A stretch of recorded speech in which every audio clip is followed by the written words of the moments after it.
The first time I noticed him was on a crisp September afternoon. The autumn breeze carried the scent of fallen leaves across Riverside High's courtyard as I adjusted my backpack and headed home. Something felt off that day, like that prickly sensation you get when someone is watching you. I brushed it off as paranoia, but I couldn't have been more wrong. I'm Emma Mitchell, a junior at Riverside High in suburban Connecticut. My life had fallen into a comfortable routine since my parents divorced 3 years ago. Dad moved to Boston for work, and Mom and I settled into our cozy 2-story house near the school. Being a single parent had made Mom throw herself into her work as a pediatrician, which meant I spent a lot of time on my own. I didn't mind though. I had my best friend Lisa, my spot on the school newspaper, and my carefully curated true crime podcast collection to keep me company. That September marked the beginning of what I thought would be just another school year. New classes, same faces, the usual drama of high school life. There was one change though. The transfer studenthood started showing up in some of my classes. Dark hair, tall, kind of brooding in that way that made half the girls in class swoon and the other half roll their eyes. I hadn't paid much attention to him beyond noting that his name was Marcus Chen and that he'd moved here from California. He kept to himself, mostly, which was fine by me. I had enough on my plate being the editor of the school paper and trying to maintain my GPA.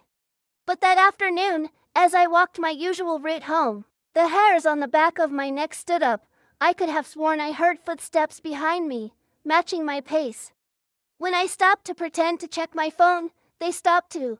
When I crossed the street, they followed. My heart started racing as I remembered every true crime episode I'd ever listened to about stalking cases. I took a detour through the busy main street instead of my usual quiet residential route. The footsteps persisted. I ducked into Mrs. Henderson's flower shop, pretending to admire the fresh bouquets while stealing glances through the window. There he was, Marcus Chen, waiting across the street, trying to look casual but clearly watching the shop. My blood ran cold. This continued for the next week. Every single day, he would appear behind me after school, following at a distance that was just far enough to make it seem coincidental to anyone else, but I knew better. I started varying my route home, taking different streets, even staying late at school some days. But he was always there, like a shadow I couldn't shake. Lisa thought I was being paranoid. Maybe he just lives in the same direction, she said, but I could see the concern in her eyes. Or maybe he has a crush on you and is too shy to say anything. This isn't some cute romantic comedy, Lisa, I snapped, pushing my untouched salad away. This is real life, and in real life, guys who follow girls home aren't shy admirers, they're stalkers. The dark circles under my eyes grew deeper as sleep became elusive. Every creak in the house at night made me jump. I started researching self-defense classes and looking up statistics about stalking cases in high schools. The more I read, the more terrified I became. What made it worse was that Marcus acted completely normal during school hours. He'd sit quietly in class, answer questions when called upon, and never so much as glanced in my direction. It was like he was two different people, the quiet student during the day and the persistent shadow in the afternoons. One day in AP History, I caught him staring at his phone, typing something frantically. Minutes later, my own phone buzzed with a text from an unknown number. "We need to talk about your mom." I nearly dropped my phone, my hands shaking. How had he gotten my number? What did he want with my mom? The message felt threatening, ominous. I deleted it immediately and blocked the number. That was the last straw. The next morning, I marched straight to Principal Harrison's office, clutching a detailed log of every following incident I'd documented over the past 2 weeks, along with screenshots of the text message I'd managed to capture before deleting it. "Ms. Mitchell," Principal Harrison said, her face grave as she reviewed my evidence, "this is a serious accusation. Are you absolutely certain about this?" "Yes," I said firmly, trying to keep my voice from trembling. "I know it sounds crazy, but I have dates, times, and locations. He's been following me every single day, and now he's somehow got my phone number and is sending messages about my mom. I don't feel safe anymore. What happened next would turn my whole world upside down. But sitting there in that office, watching Principal Harrison pick up her phone to call Marcus Chen to her office, I felt nothing but relief. Finally, someone was going to do something about this. Finally, I would be safe again. I had no idea that this was just the beginning of a story that would change everything I thought I knew about my life, my family, and the quiet new student who had been trying, in his own misguided way, to deliver a message that would reshape both our futures. The secretary's voice crackled over the intercom, Marcus Chen to the principal's office immediately. As I sat there waiting, my hands clenched in my lap. I couldn't shake the feeling that I was missing something important, something that would explain everything. But what could possibly justify following someone home for 2 weeks straight? I was about to find out. And the answer would be more surprising than anything I could have imagined. Principal Harrison's office fell silent as we waited. The only sound was the gentle ticking of the ancient wall clock and the distant chatter of students in the hallway. My stomach was in knots, but I held on to my conviction. I had done the right thing, hadn't I? The door opened, and Marcus walked in.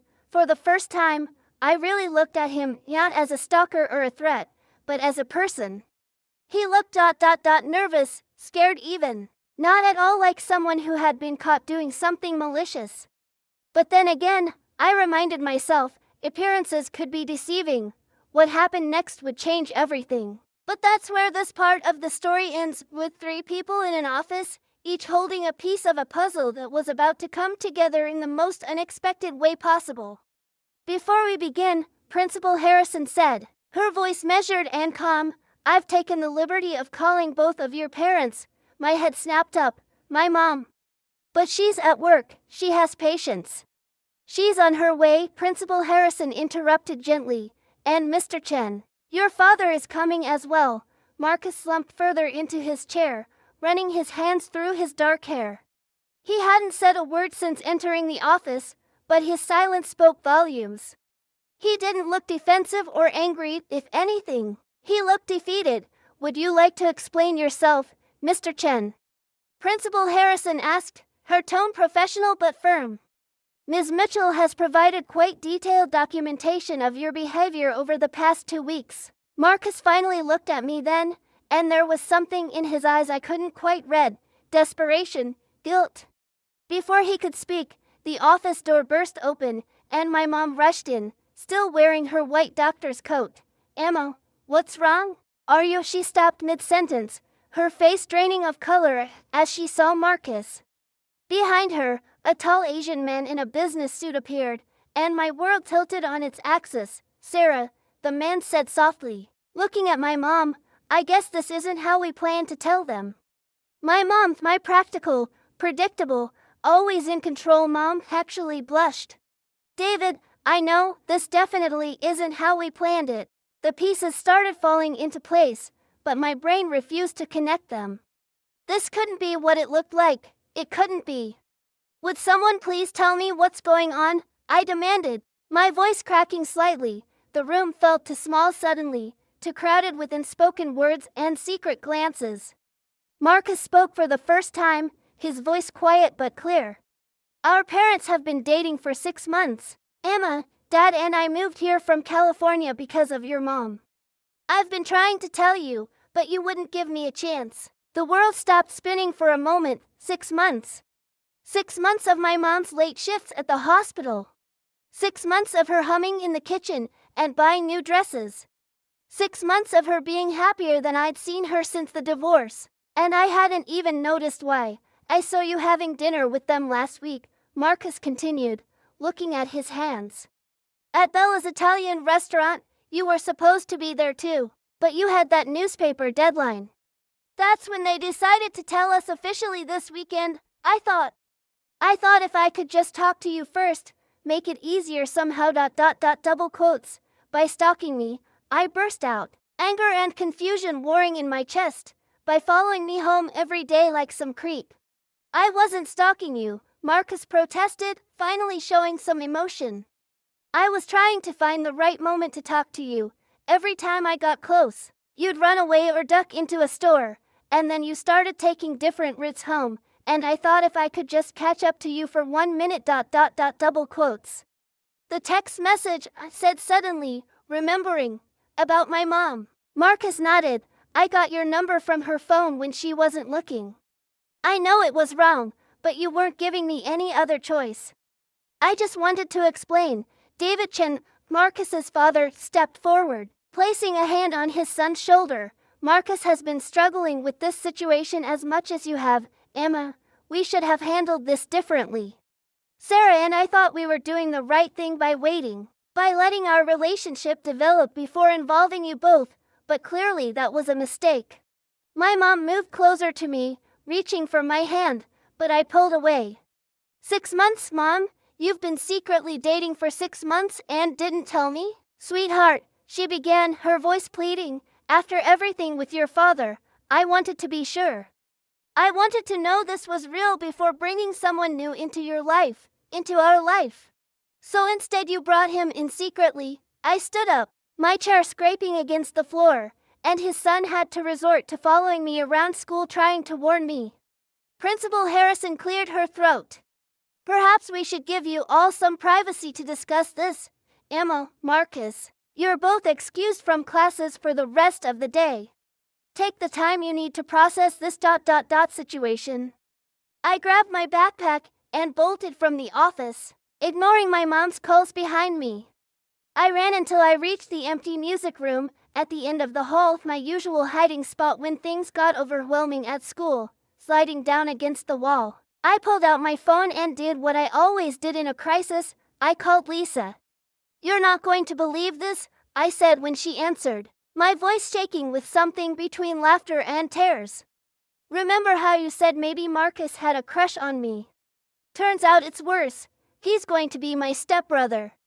There was a long pause on the other end. Holy shit. Lisa finally said, Emma, this is like, straight out of a novel.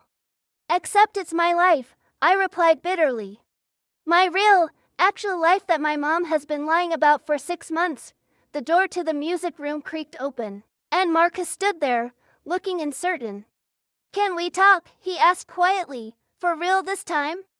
I stared at him for a long moment, seeing him in a new light, not as a stalker or a threat, but as someone who was just as blindsided by our parents' choices as I was. Someone who had tried, in his own misguided way, to reach out. Lisa, I'll call you back, I said. Hanging up, I patted the floor beside me. I guess we have a lot to talk about. Marcus sat down, keeping a respectful distance between us. I'm sorry, he said immediately. I know I handled this all wrong. I just I didn't know what to do. Dad's been different since he met your mom, happier, you know. And when they told me we were moving here, leaving everything I knew in California, double quotes. You didn't want to mess it up for them, I finished, understanding dawning. Even though they messed it up for us by keeping it secret. He nodded, relief evident in his expression. Exactly. And then I saw you at school, and you were so normal, like your whole world wasn't about to change too. I thought if I could just talk to you, maybe we could figure it out together before they dropped the bomb. Instead, you scared me half to death and got yourself reported to the principal, I said, but there was no heat in my words anymore. Just exhaustion and a weird urge to laugh at the absurdity of it all. Yeah, not my finest moment, Marcus admitted, cracking a small smile, though you have to admit, running into Mrs. Henderson's flower shop was a bit dramatic. Says the guy who followed me there, but I was smiling too, just a little. What do we do now? Before Marcus could answer, both our phones buzzed simultaneously. It was a text from my mom to both of us, family dinner tonight at our house. 7 p.m., please come, we all need to talk, family dinner. The words looked strange on my screen, just this morning. Family had meant me and Mom in our quiet house. Now I didn't know what it meant anymore. Marcus stood up, offering me his hand. Want to get out of here? Maybe grab coffee and figure out how we're going to handle tonight. I looked at his outstretched hand, thinking about how differently I saw it now compared to just an hour ago. Taking it, I let him help me up. Coffee sounds good, I said. But no following me there. Okay, you can walk beside me like a normal person. He laughed, and for the first time, I noticed that his laugh was kind of nice when it wasn't being muffled by distance and paranoia. Deal. And Emma, for what it's worth. As far as potential stepsisters go, you're not the worst option. Gee, thanks. I rolled my eyes, but I was smiling. You're still a creep for following me though. As we walked out of school together, I couldn't help but think about how quickly life can change. This morning, I thought I was dealing with a stalker. Now, I was getting coffee with my future stepbrother. And somewhere between those two realities, there was a story about family, trust, and the lengths we go to protect the people we love even when we go about it completely wrong. The hard part wasn't over. We still had to face our parents and the changes coming our way. But at least now we were facing them together, even if we'd taken the most complicated route possible to get here. The local coffee shop, being there, became our neutral territory that afternoon. Marcus and I sat in a quiet corner, two steaming mugs between us, trying to process the morning's revelations. The awkwardness of our previous encounters had transformed into a different kind of tension, the kind that comes with knowing you're about to become family with a complete stranger. So, I stirred my latte absently. 6 months? Huh? How did they even meet?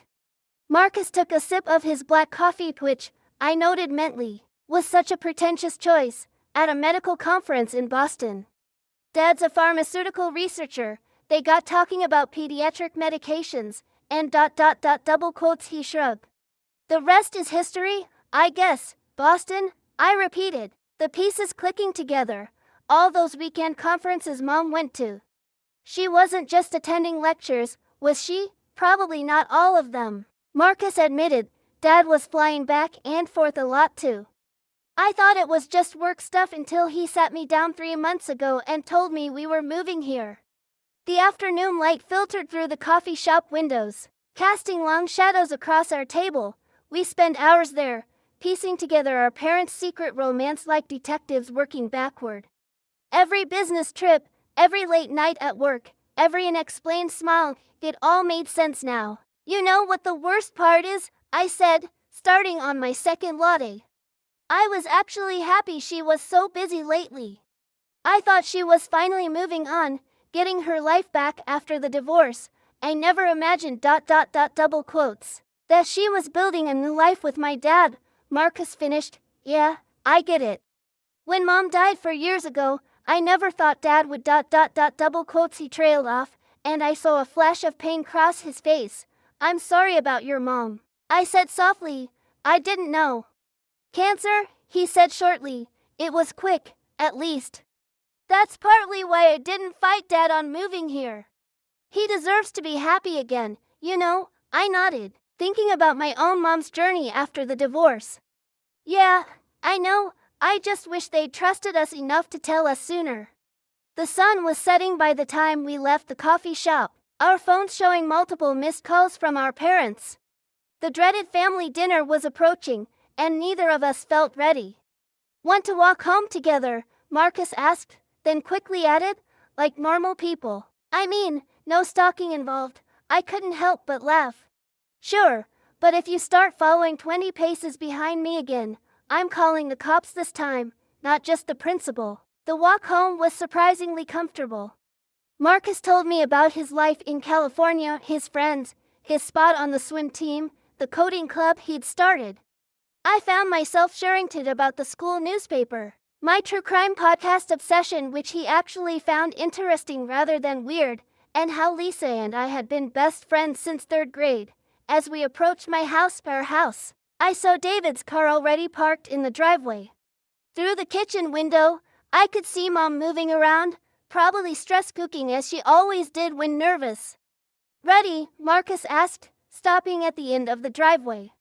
Not even close, I replied. Nope, but hey, at least we're in this together now, right? The words hit differently than they would have this morning. This morning, Marcus was the creepy stalker making my life miserable. Now, he was well. I wasn't sure what he was, but at least he wasn't a threat. We walked in to find the dining room transformed. Mom had broken out the good china, the set she usually saved for Thanksgiving, and the table was set for 4. The smell of her famous lasagna filled the house. along with garlic bread and what I suspected was her emergency chocolate cake. You made the cake, I said as we entered the kitchen. Things must be serious. Mom jumped slightly, turning from the oven with mitts still on her hands. Emma and Marcus ... You came together. We had coffee, I explained, watching her face carefully. Did some catching up on the last 6 months. Mom had the grace to look guilty.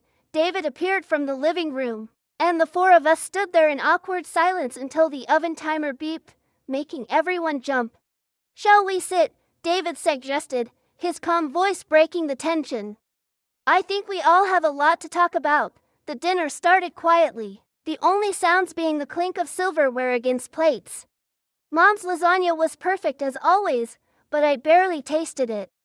There were too many questions burning in my throat, so I finally said, setting down my fork, when were you planning to tell us? Actually tell us, I mean, not just wait for Marcus to crack and start stalking me. Emma, Mom began, but I cut her off. No, Mom, you don't get to Emma me right now. 6 months, you've been secretly dating for 6 months. And the only reason we know now is because I literally reported your boyfriend's son to the principal for stalking me. Do you have any idea how messed up that is? You're right, David said, surprising everyone. We handled this badly, very badly. We thought we were protecting you both, giving ourselves time to be sure about this relationship before involving you. But we should have realized that keeping it secret would only make things harder. We were going to tell you this weekend. Mom added softly, we'd planned a nice dinner, had everything worked out ... Is that why you've been redecorating the guest room? I asked suddenly, remembering the paint samples and furniture catalogs I'd seen lying around. Were you ... Are you planning to move in together? The look Mom and David exchanged told me everything. Marcus put down his fork too, his face unreadable. We want to do this right, David said carefully. Take things slow, make sure everyone's comfortable, but yes, eventually, that's the plan. If you both are okay with it, and if we're not, Marcus spoke up for the first time since sitting down. Then we'll figure something else out, David replied firmly. Your happiness matters to us, both of you. That's why we wanted to wait, Mom added. To be absolutely sure before we disrupted your lives. Clearly, we waited too long. I looked at Marcus across the table, remembering our conversation at the coffee shop. He met my eyes, and I saw my own mix of emotions reflected there: anger at being kept in the dark, fear of change, but also a grudging understanding of our parents' happiness. I have conditions, I announced, surprising myself. If this is happening, and I'm not saying I'm okay with it yet, but if it is, I have conditions. Me too, Marcus chimed in. Sitting up straighter, Mom and David exchanged glances again, but this time they were both smiling slightly. Let's hear them, Mom said. First, I began, no more secrets, about anything. We're either all in this together or not at all. Agreed, Marcus said, and I want to finish the school year before any moving happens. I've already changed schools once this year. I want veto power over my room decoration, I added. And the bathroom situation needs to be figured out because I am not sharing with him. I pointed my fork at Marcus. Hey, he protested, but he was fighting a smile. And most importantly, I continued, looking directly at Mom and David, you both have to promise that if this doesn't work out, you'll handle it better than this. No more sneaking around, no more lies, and definitely no more having to resort to stalking to communicate important family news. The tension in the room finally broke as everyone laughed. It wasn't perfect, far from it, but it was a start. As Mom brought out the chocolate cake, which was definitely stress-baked to perfection, I felt something shift in the room. We weren't quite a family yet, but we weren't strangers anymore either. After dessert, as Marcus and I helped clear the table, apparently our first act as potential step-siblings, he bumped my shoulder gently. Thanks, he said quietly, for not mentioning the text message thing to our parents. Well, I replied, loading dishes into the dishwasher. I figure everyone deserves a chance to learn from their mistakes. Even creepy stalker almost stepbrothers. He grinned, and I found myself grinning back. Maybe, just maybe, this whole thing wouldn't be a complete disaster after all. News travels fast in high school. By the time Marcus and I returned to Riverside High the next day, somehow everyone seemed to know the girl who reported the creepy stalker to the principal was now going to be his stepsister. It was like living in some bizarre teen drama, except there was no script and definitely no director yelling cut when things got uncomfortable. Oh my God, Lisa practically pounced on me the moment I walked through the school doors. The whole school is buzzing. Why didn't you text me more details last night? I've been dying. I pulled her aside to a quieter corner near the lockers. Because I was kind of busy having the most awkward family dinner of my life. Also, how does everyone know already? Jenny from the principal's office overheard everything, Lisa explained, lowering her voice. And you know Jenny, she told Sarah, who told Madison, who posted it on her private story. And well, she gestured vaguely at the hallway where people were not so subtly staring and whispering. Fantastic, I muttered, slamming my locker shut with perhaps more force than necessary. Just what I needed. Speaking of needs, Lisa wiggled her eyebrows. Have you seen the Thoughtbox yet? The Thoughtbox was our school's anonymous confession page on social media, where students posted their secrets and crush. My stomach dropped. Please tell me this isn't on there. Lisa pulled out her phone and showed me the latest post. Plot twist, hot new guy wasn't stalking him, their parents are dating. From creepy to family in 24 hours. Anyone else think this would make a great Netflix series? Hashtag Riverside Herdrem. Kill me now, I groaned, letting my head thunk against the locker. This is a nightmare. If it helps, a familiar voice said behind me. They're calling me hot new guy in that post. So at least you're not suffering alone. I turned to find Marcus standing there, looking simultaneously amused and uncomfortable. He'd switched his usual hoodie for a proper jacket today, and his hair was actually combed. I raised an eyebrow at the change. Dad made me dress nicer, he explained, running a hand through his hair self-consciously. Said something about making better impressions now that everyone knows. Lisa, who had been watching our interaction with undisguised fascination, finally burst. This is just too good. You two are like a walking novel, Lisa. I hissed, but Marcus actually laughed. Well, she's not wrong, he said, though I have to say, most novels don't start with one protagonist reporting the other to the principal for stalking. The warning bell rang, saving me from having to respond. As we headed to our respective classes, I couldn't help but notice how different the atmosphere felt. Yesterday, I'd been avoiding Marcus in these halls. Now, we were navigating them together, bound by our parents' relationship and the school's insatiable appetite for drama. AP History, which we shared, was particularly interesting. Mr. Peterson, who had definitely heard the gossip, kept looking between us with poorly concealed curiosity. When he assigned partner work, the entire class held their breath, wondering if he'd pair us together. He didn't, but the tension was palpable. During lunch, Marcus surprised me by joining our table. Lisa, bless her heart, immediately launched into a detailed explanation of all the school's unwritten social rules and dynamics. And that's why you never sit at the tables near the windows during winter, she concluded, waving her fork emphatically. The glare makes everyone look like they have jaundice in their Instagram stories. I'll keep that in mind, Marcus said solemnly, but I caught the amused glint in his eyes. He was handling all of this surprisingly well. As Lisa launched into another explanation about the cafeteria's social geography, my phone buzzed with a text from Mom. David and I thought we could all go furniture shopping this weekend. For the guest room, no pressure, but if you're interested. I showed the text to Marcus, who had received the same message. They're really not wasting any time, are they? I said.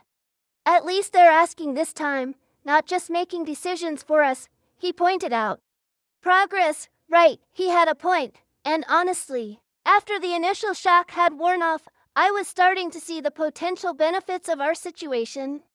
Marcus was actually pretty decent company when he wasn't lurking behind me on my way home. He was smart, had a dry sense of humor that matched mine, and most importantly, he seemed to genuinely care about making this work, You know what's really ironic? I said as we walked to our next classes, if you had just talked to me normally that first day instead of going all creepy stalker mode, we probably could have avoided this whole drama. Yeah, well, hindsight is 2020. He shrugged. Besides, would you have believed me if I'd just walked up and said, hey, our parents are dating and might move in together? Probably not, I admitted, but it would have been less dramatic than thinking I was being stalked by a serial killer. You and your true crime podcasts? He rolled his eyes. Not everything is a murder mystery, you know? Says the guy who acted exactly like every stalker in every true crime story ever. Our banter was interrupted by a freshman girl who literally gasped when she saw us walking together, then ran off to whisper with her friends. Marcus and I exchanged looks and burst out laughing. We're going to be dealing with this for a while, aren't we? He asked. Welcome to small-town high school life, I replied. Where everyone knows everything about everyone, and your personal drama becomes public entertainment. After school, we had another surprise waiting for us. Mom and David were both there, parked in the pickup area. They waved enthusiastically, completely oblivious to how mortifying this was for their teenage children. They're really leaning into this whole family thing, aren't they? Marcus muttered as we walked toward the car. Could be worse, I said. At least they're not matching outfits yet. Don't give them ideas. As we got into the car, me in the back with Marcus, because apparently that was happening now, Mom turned around with a bright smile. We thought we could all get ice cream and talk about the furniture shopping this weekend. Maybe start planning how we want to arrange things. I caught Marcus's eye, and we shared a silent moment of understanding. Our parents were really trying to do this right this time. Maybe we owed it to them and ourselves to try to. Sure, I said, surprising myself, but I still get veto power over paint colors. And I get to pick my own desk, Marcus added quickly. Deal, David said, looking relieved, though I should warn you both, your mother has been Pinterest boarding room designs for weeks. Dad, Marcus protested as I exclaimed Mom. But as we drove to the ice cream parlor, I realized something had shifted. The awkwardness was still there, but it was becoming a different kind, less uncomfortable and more familial. Like the kind of awkwardness you can laugh about later at holiday dinners. Looking at our strange little group, Mom and David in the front seats, discussing paint swatches with way too much enthusiasm, Marcus beside me rolling his eyes at their excitement, I thought about how quickly life can change. A week ago, I was living in fear of a stalker. Now, I was going for ice cream with my future stepfamily. Life was weird like that sometimes, but maybe, just maybe, weird wasn't always bad. And that's how I ended up with a stalker turned stepbrother, I concluded, adjusting my laptop's camera angle. The college interviewer on my screen looked both amused and impressed. That's quite a story, Emma, she said, making notes on her tablet. And you wrote about this experience for your school newspaper. Yes, I nodded, reaching for the printed copy on my desk. It became our most read article of the year. Turns out, everyone loves a good Stalker 2 family redemption story. The interviewer laughed. I can see why you're interested in journalism. You certainly have a knack for finding compelling stories. A knock on my bedroom door interrupted us. Marcus's voice called out. Mom says dinner's ready, and Dad wants to know if you're still helping with the holiday decorations after. Just a minute, I called back, then turned to the screen. Sorry about that, family dinner calls. Of course, the interviewer smiled. Thank you for your time, Emma. Your story really demonstrates adaptability and emotional intelligence, the qualities we value here at Northwestern. After ending the call, I sat back in my chair, thinking about how much had changed in the past 3 months. The guest room was now Marcus's room, decorated with a mix of his California memorabilia and new furniture we'd picked out together. David had moved in last month, bringing with him an impressive coffee maker that had quickly become the family's most prized possession and a ridiculous number of science books that now occupied an entire wall of our living room. Downstairs, I found our newly blended family in various states of domestic chaos. Mom was attempting to salvage what smelled like slightly burnt lasagna, still her go-to for important family occasions. while David meticulously organized Christmas decorations by color and size on the dining table. Marcus was untangling a hopeless knot of Christmas lights, looking like he was solving a complex puzzle. "How'd the interview go?" Mom asked, scraping the non-burnt parts of the lasagna onto a serving plate. "Good, I think," I said, grabbing plates to set the table. "I told them the stalker story." "Of course you did," Marcus groaned. But he was smiling. "You're never going to let me live that down, are you?" "Nope," I replied cheerfully. "It's going to be my toast at your wedding someday." "Children," David intervened, though he was clearly fighting a laugh. "Let's focus on the task at hand. These decorations aren't going to hang themselves."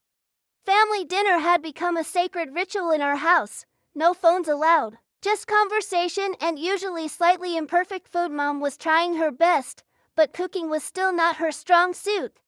Tonight, as we sat around the table, I couldn't help but marvel at how natural it all felt now. "Oh, before I forget," David said, passing the garlic bread, "Principal Harrison asked me to thank you both again for speaking at the school assembly last week about communication and family dynamics. Apparently, several students have come forward about their own family situations since then." The assembly had been Lisa's idea, actually. After our story became the talk of the school, she said, Marcus and I had shared our experience with the good, the bad, and the admittedly stalkerish with the whole school. It had been terrifying but also surprisingly cathartic. "Speaking of Principal Harrison," Mom added, "she mentioned they're starting a support group for blended families at school next semester. She asked if you two would be interested in helping." Marcus and I exchanged looks across the table. 3 months ago, that look would have been awkward. Now it was conspiratorial. "Maybe," I said carefully. "As long as we don't have to share the stalking part again. I think that story's been told enough." "Actually," Marcus said, setting down his fork, "I was thinking about that. Remember how you said the newspaper article got such a big response? What if we turned it into a regular column about blended families and adapting to change? Not just our story, but others too." I stared at him, surprisingly intrigued by the idea. Like a modern family column for the digital age. Exactly. We could interview other blended families, share advice, maybe even start a podcast. Double quotes. He trailed off, noticing my expression. "What, nothing?" I said, shaking my head. "It's just ... That's actually a really good idea, though if we do start a podcast, we're definitely calling it My Stalker Became My Brother." "Absolutely not," he protested, but everyone else was already laughing. After dinner, as we decorated the house for the holidays, I found myself up on a ladder hanging lights while Marcus spotted me from below. Mom and David were in the kitchen, arguing good-naturedly about the proper way to make hot chocolate. David insisted his scientific method was superior, but Mom's throw everything in and hope for the best approach had its merits. "Hey," Marcus said suddenly, holding the ladder steady, "remember when you thought I was going to murder you? Remember when you thought stalking was a good way to deliver family news?" I countered, reaching to adjust a stubborn strand of lights. "We've come a long way." He mused. "Think we should tell them about the college thing yet?" Yes, the college thing, by some cosmic joke or fate, depending on how you looked at it. We'd both gotten early acceptance letters from Northwestern last week. We hadn't told our parents yet, mainly because we were enjoying having one last secret together. "Let's wait until Christmas," I said. "Make it a dramatic reveal, you know, for old time's sake." Speaking of reveals, he handed me another string of lights. "Lisa told me about your article draft, the one about how reporting me to the principal was the best mistake you ever made." I nearly fell off the ladder. "She showed you that?" "It's not finished yet, relax." He grinned. "I liked it, especially the part where you compared me to a lost puppy trying to deliver important mail but forgetting how doors work." "Well, it was either that or serial killer with really poor stalking techniques," I shrugged. Climbing down the ladder, I thought the puppy comparison was kinder. We stood back to admire our handiwork. The lights were slightly crooked, and there was definitely more sparkle on one side than the other. But somehow it worked. kind of like our family, not perfect, but perfectly ours. You know, I said, as Mom and David called us in for hot chocolate, if you had told me 3 months ago that I'd actually be glad you stalked me, I would have called you crazy.